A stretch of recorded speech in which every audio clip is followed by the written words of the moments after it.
Minus into minus చేస్తే plus concept వస్తుంది. Minus into minus చేస్తే ప్లస్ కాన్సెప్ట్ వస్తుంది. ప్లస్ ఇంటూ ప్లస్ చేస్తే మళ్ళీ ప్లస్ ఏ వస్తుంది. ప్లస్ ఇంటూ ప్లస్ చేస్తే మళ్ళీ ప్లస్ ఏ వస్తుంది. ప్లస్ ఇంటూ మైనస్ చేస్తే మైనస్ కాన్సెప్ట్ వస్తుంది. ప్లస్ ఇంటూ మైనస్ చేస్తే మైనస్ కాన్సెప్ట్ వస్తుంది. మైనస్ ఇంటూ ప్లస్ చేస్తే మళ్ళీ ప్లస్ ఏ మైనస్ ఇంటూ ప్లస్ చేస్తే మళ్ళీ మైనస్ వస్తుంది.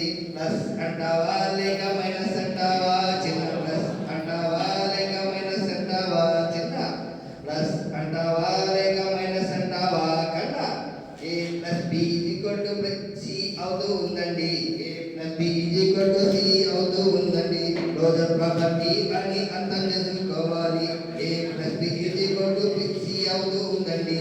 క్లోజర్ ప్రాపర్టీ అని అర్థం చేసుకోవాలి. A plus B equal to B plus A అవుతుంది.